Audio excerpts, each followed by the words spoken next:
Добар ден! Нов снежен викенд и за сите оние кои не го сакаат скијањето ниту шетањето, вистинско време е да се подружите со Автомагазин, бидејќи ви подготвивме не само актуелни, туку и извонредно интересни и луксузни прилози. Во ова издание ќе ги видите двата златни Rolls Royce, ќе видите исто така и колекцијата на Lamborghini што се однесува до модата и гардеробата. Ќе ве понесеме и во светот на новите електрични возила, а секако имаме време и за класичните. Но во име на снегот и скијањето ја започнуваме емисијата со една лудорија која ја направи шампионот во моторциклизам Марк Маркез. Именно тој во Кицбил со својата Honda направи спуштање низ скијачка патека. Видете како тоа изгледа.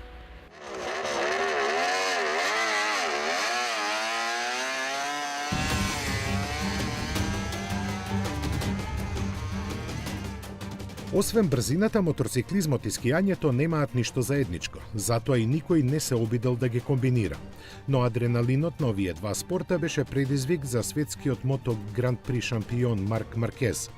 Тој реши да се обиде својата Repsol Honda место на асфалт да ја провози малку на австриските Алпи. За успешен исход на подвигот кој граничи со лудост, на пневматиците беа монтирани големи шилци. Добре дојдени беа и советите на легендарниот возач на спидвеј на мраз Френки Зорн. Заедно со сериозната доза храброст се беше подготвено трикратниот мотошампион да се спушти по снежната патека на која скијачите достигнуваат и до 110 км на час. Снимкиве од Кицбил не покажуваат колку пати тој заврши во снегот, но затоа верно ја пренесуваат возбудата што ја доживеа.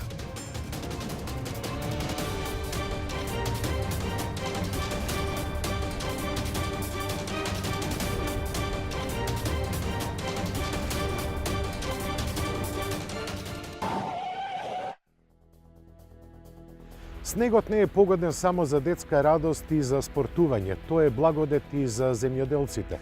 Токму во следниот прилог ќе ви покажеме што прават производителите на машини за земјоделството по прашање на автономијата. Сега имаме и автономни трактори кои ќе можат сами да работат на нивите, а веднаш потоа ќе ве запознаеме со производот на Хаймер кој е познат производител на моторизирани домови. Тој изработи специјална едиција погодна и за зимските кампери.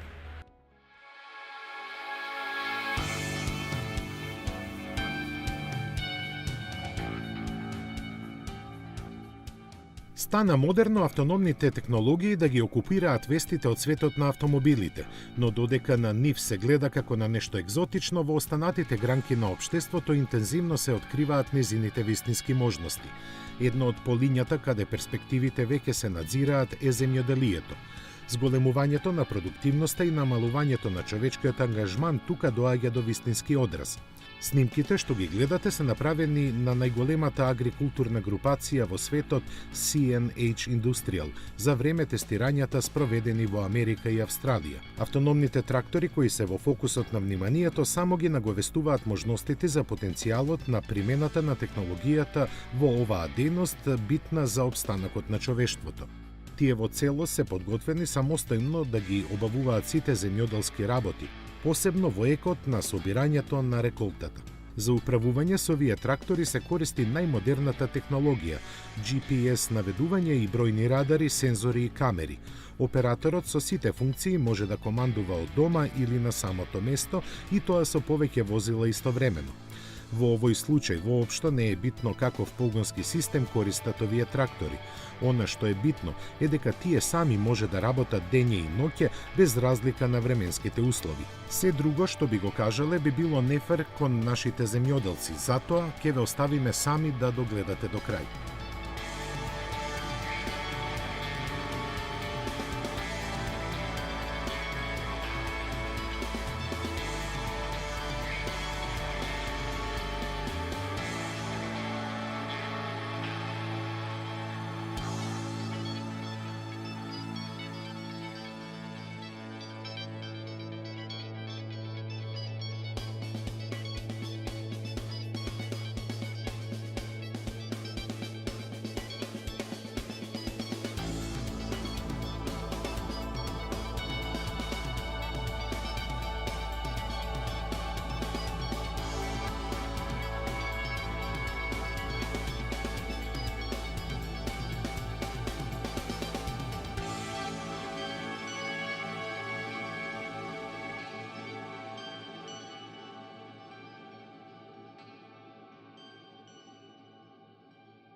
Вистинските кампери не ја препознаваат зимата како противник. Напротив, таа за нив е период во кој исконски може да уживаат во природата неконтаминирана од присуството на викенд туристите. Но за тоа им треба и соодветно возило, во овој случај кампер кој ќе се справи со зимските услови. Во Европа постојат голем број фирми кои вршат конверзија на стандардните доставни возила, но ретки се оние кои мислат и за нивно користење на зима.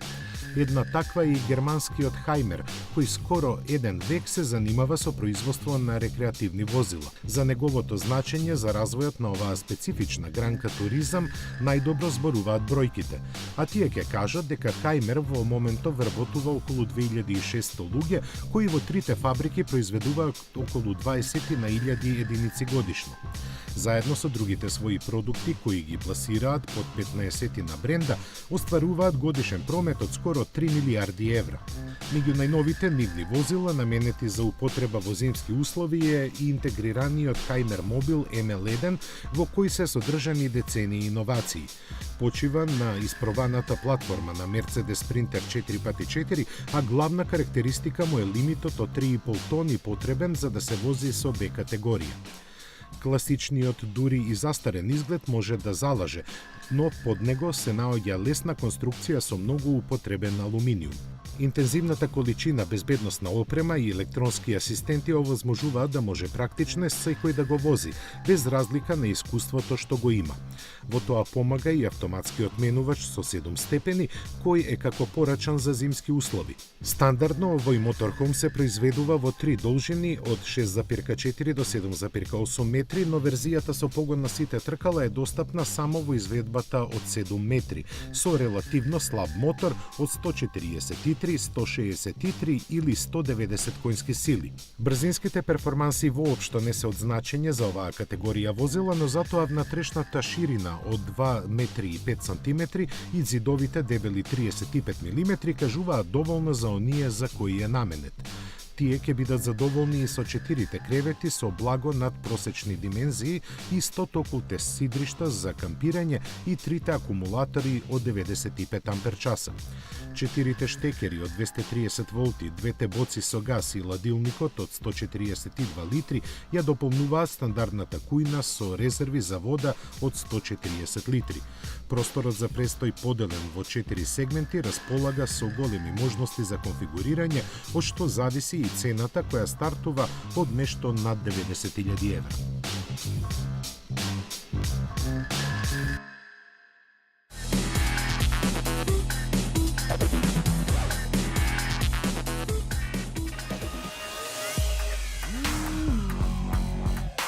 Многу мали компании се обидуваат да искористат инертноста што ги кочи производителите на возила на патот кон електрификацијата.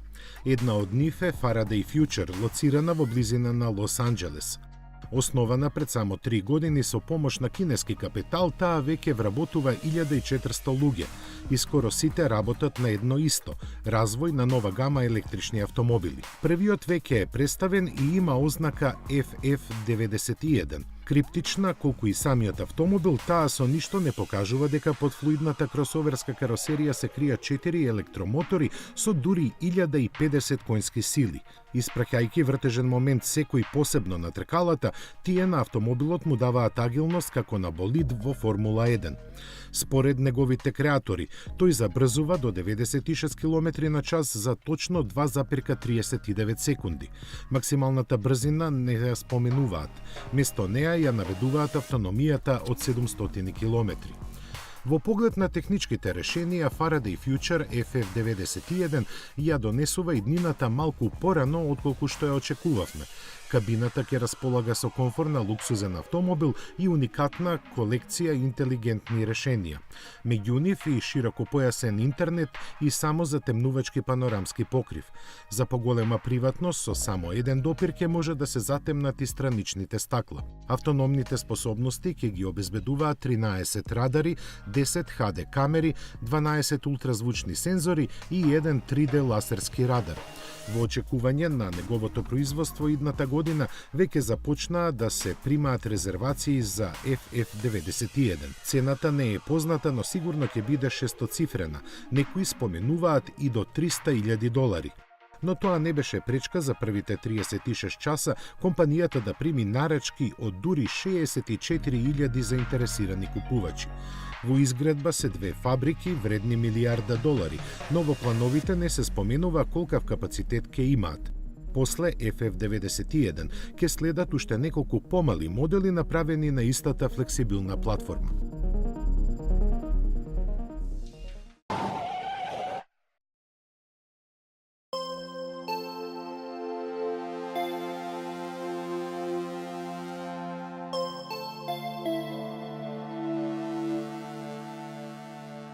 Rolls-Royce ја заврши ланската година со одлични резултати, а оваа ја почна уште подобро.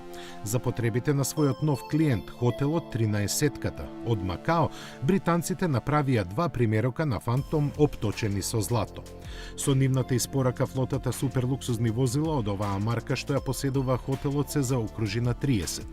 Резервирани за најважните гости, овие 2 Rolls-Royce ќе го комплетираат сиот раскош што овој хотел може да им го понуди. Со потрошени $1,4 милијарди за него, односно во просек по $7 милиони за соба, тој важи за најлуксузен во светот. Такви мора да бидат и автомобилите, предизвик на кој можеше да одговори само Rolls-Royce. Златото е користено во обилни количини и однатре и однадвор. Каросеријата е обоена со 10 слоја боја. За да се обезбеди примамлив сјај, еден од нив содржи злато, стакло и алуминиум.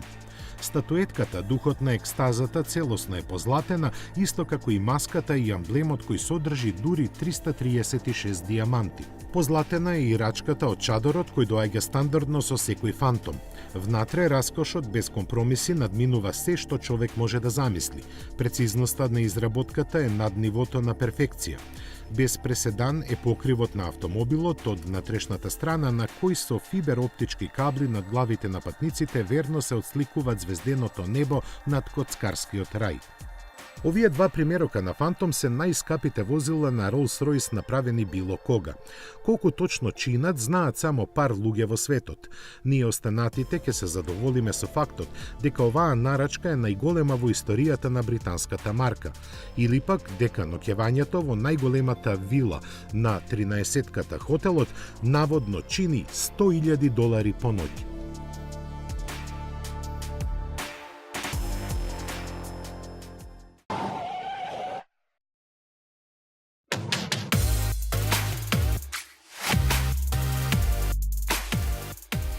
Lamborghini е име кое е добро познато и надвор од светот на автомобилите. Брендот високо котира и во модните кругови, а облеката со неговиот знак е еднакво цената и ексклузивна.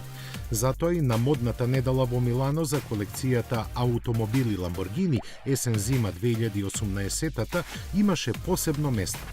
Како и автомобилите, таа е визионерски креирана и се одликува со врвен квалитет и чисти линии. Се состои од 6 серии, од класична преку лефтерно-спортска до официјална. Сите наменети за мажи кои сакаат да импресионираат во секоја ситуација. Рафинираноста на изработката и изборот на материјали е дополнет со иновативни детали кои асоцираат на најпосакуваните спортски автомобили. Некаде е искористено само логото на Lamborghini, но некаде дизајнерите биле похрабри со уфрлање на мотиви од дизајнот на актуелните модели. И бројните модни додатоци го следат истиот стил. До колекциите на автомобили Lamborghini не е лесно да се дојде. Освен во централата во Сент'Агата Болонјезе и кај овластените дилери се продаваат на мал број избрани места, главно во Југоисточна Азија и Блискиот Исток.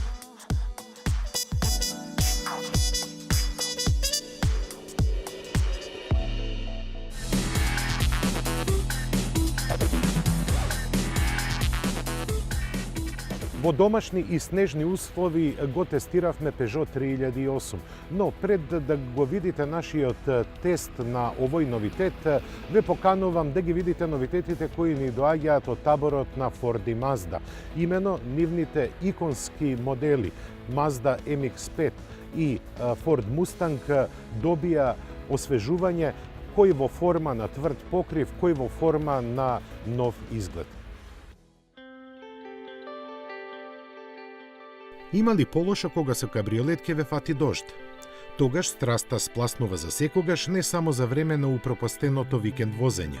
Затоа и се чини сосема исправна одлука на Mazda да го понуди епскиот родстер MX-5 со тврд преклопив покрив. Ние, кои живееме под врелото медитеранско сонце, би додале и дека летото еднакво знае да биде одбивно за возење како и издодевното дождливо време. Но затоа летните вечери без покрив на главата се неспоредливи и незаменливи. Универзалноста на MX-5 RF, како што неинвентивно е наречено овој модел, исто така. Во оваа генерација Sayonara облините се заменети со воздржано модерни површини кои со своите остри агли го наговестуваат пргавиот карактер. Затоа пак стилските и технолошки детали се од денешницата. Например, LED светлата и комплексниот систем на кромната конструкција кој го трансформира возилото од купе во родстер за само 12 секунди. Исто и електрониката, која пасионираните често ќе посакаат да ја исклучат. Класичната инструмент табла делува како гаранција за задоволството во возењето. Не случајно што покажувачот на бројот на вртежи е гравиран до 8000. Внатрешноста е таква какво што се очекува, просторно скромна и со едноставна пластика наоколу.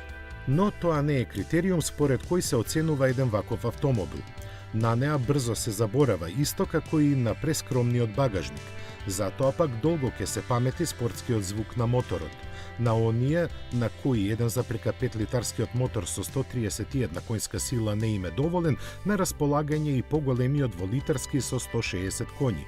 За посилен за сега ништо не се зборува, но малата тежина и перфектно избалансираната шасија прават возењето да се почувствува во својата исконска форма. Затоа, и иако бројките на перформансите не се убедливи, се доживуваат вистински. Денес понудата на вакви ростери е повеќе од скромна. Оние пак кои место платнен имаат тврд покрив на преклопување можат да се избројат на прсти од една рака. Затоа и Mazda MX-RF беше нетрпеливо очекуване на пазарот. Сигурно нема да направи бројки кои ќе остават без див, но сите оние кои ќе седнат за незиниот управувач ќе се чувствуваат токму така. Задоволството да се вози отворен спортски двосет кога условите дозволуваат и истовремено да се има доволно практичен автомобил за сето останато време. Mazda досега продаде повеќе од 1 милион примероци на MX-5 во временска дистанца од цели 27 години. Фактот да се издржи толку на пазарот сам по себе е доволна сатисфакција за потребата од постоење на еден ваков модел. Посебно ако може да се добие и како купе со преклоплив покрив.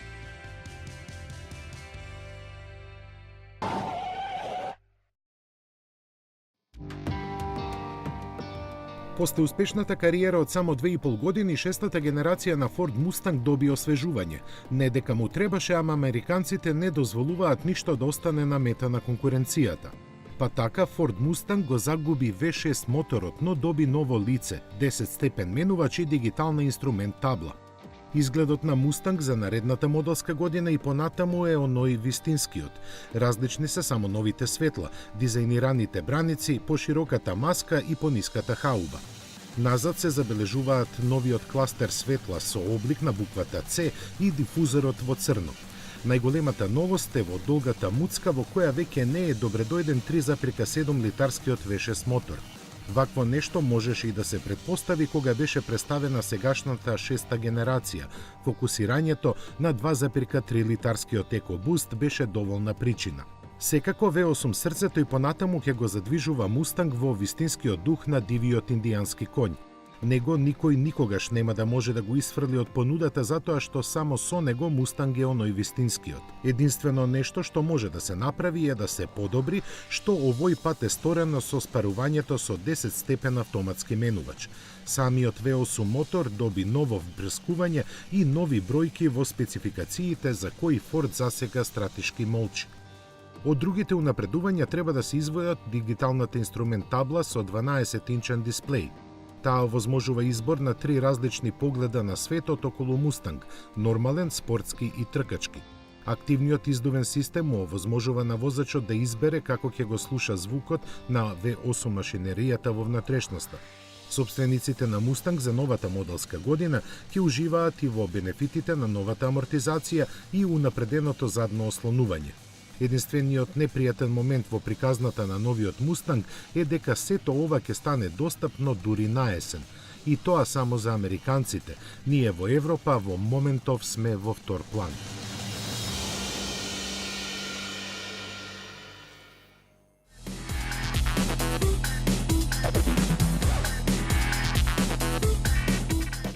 Денеска на тест го имаме Peugeot 3008, втората генерација од регалот на реномираниот француски производител, но оваа втора генерација на 3008 е спортско корисно возило кое носи едни нови ветришта во оваа сфера на возила. Пред се, со него немаме 4x4 погон. Ние имаме електроника во ова возило кое го симулира погонот на сите 4 тркала. Што се добива со тоа? Пред се, помала тежина на возилото, помала потрошувачка и се разбира електроника која действува во рамките на физиката. Но, како се однесува ова возило, особено на снежни услови, видете во нашиот тест.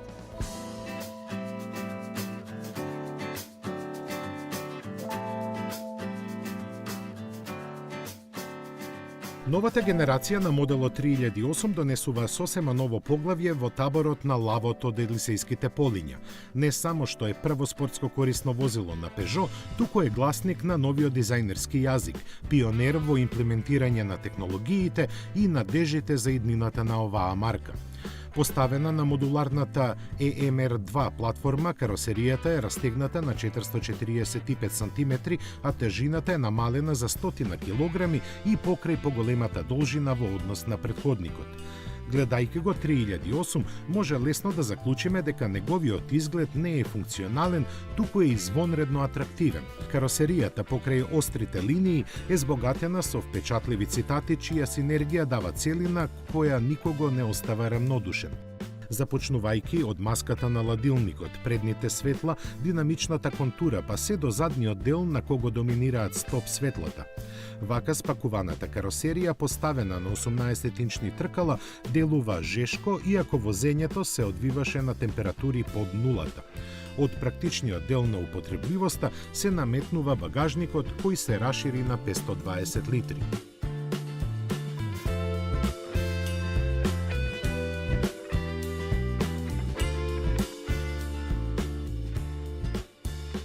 Возбудлив и модерен е интериерот на Peugeot 3008. Со самото влегување станува јасно дека се наоѓате во возило ориентирано кон иднината. Комодитетот е одличен, седењето удобно, а престојот во кабината не може да досади дури и на пребирливите. 3008 е првото возило на марката со инкорпорирани iCockpit дизајн и одлики во внатрешноста. За неа најкратко и најпрецизно би било ако кажеме дека серијата зафати го направи престојот едно од најпријатните места во сегментот. И пошироко, бидејќи на предното амбиентално светло и сензорските копчиња не се среќаваат така често, а по два дисплеја имаат само доста поскапите возила. Секој детаљ во интериерот инспирира футуристичко чувство и го позиционира 3008 таму каде досега никој од масовните марки не бил. Ако зборуваме за имидж и изглед, тогаш за Peugeot 3008 треба да одвоиме многу простор. Одличната ергономија и благородниот изглед на централната конзола делуваат ултра премиум. Возачот е обкружен со дисплеи. На големиот, што е има улогата на инструмент табла, може да се изберат повеќе графички прикази, чие решение се разликува од зададениот избор. Од класична инструмент табла, спортска, футуристичка и така натаму. Главните команди на помалиот дисплеј преку кого оди селекцијата на останатите функции се копчиња, додека дотерувањата се вршат преку допир на самиот дисплеј. Малиот по форма волан одлично е вклопен во целата слика, додека рачката на автоматскиот менувач има неконвенционална форма. Кога сте за управувачот на 3008, се чувствувате како во кокпит на интергалактички брод.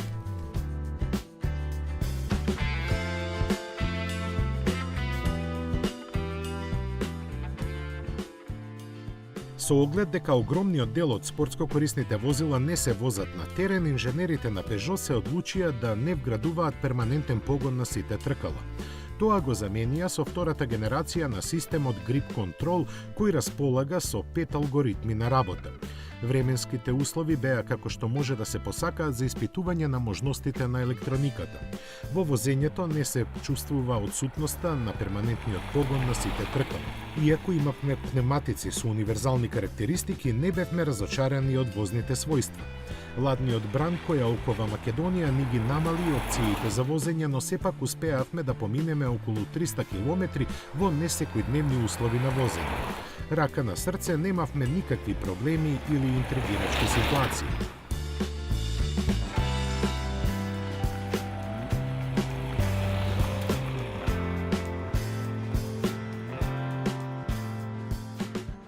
Водени од основните принципи на возење по лизгави коловози, не ја искушувавме среќата и примерно ја исползувавме 3008-ката. 1,6 литрениот HDI мотор со 120 конски сили сосема безгрижно работеше и овозможуваше добри перформанси. Неговото работење е смирено и одлично кореспондира со 6-степениот автоматски менувач. Брзините лесно ги префрла и го држи моторот во економичен модус на работа, а доколку сака возачот може во целост да ги превземе работите во своите раце. Тогаш звук кога најблиску можам да го опишам како засипнат баритон продира во кабината и ви дава до знаење дека ова му возило може многу песни да отпее. Цело време возилото е под будниот надзор на електрониката, чие работење беше нагласено поради временските услови. Токму електрониката го прави 3008 умен избор. Нејзиното работење не прави чуда, но правилното функционирање влева само доверба кај возачот. Она што ни беше кажано во неколку наврати од таборот на Peugeot се потврди. Grip контролот е интелигентно решение кое помага во проодноста во рамките на законите на физиката. Кај 3008 преносот на силата се врши само на предните тркала, а задните ги надгледува електрониката со неколку зададени програми кои возачот може да ги избере. Во секојдневно исползување 3008 се однесува одлично. Во целост доаѓа до израз удобноста, препознатливиот француски автомобилски шарм и маневрабилноста типична за Peugeot. Доколку се земе во предвид дека поголемиот дел од исползувањето на Peugeot 3008 во текот на деновите, кои беше во нашата редакција, го возевме на градски и куси релации, потрошувачката во зимските услови од 7,8 литри е разбирлива. Да бидам искрен, се надевам дека ќе добиеме уште една шанса да го возиме на пролет, кога би можеле далеку подинамично да го возиме. Peugeot 3008 е пријатно изненадување во многу категории. Цената од 32.000 евра за богато иновативниот опремен тест автомобил е прифатлива за оние кои знаат да ја ценат удобноста, возните својства, добриот изглед и иновативната технологија.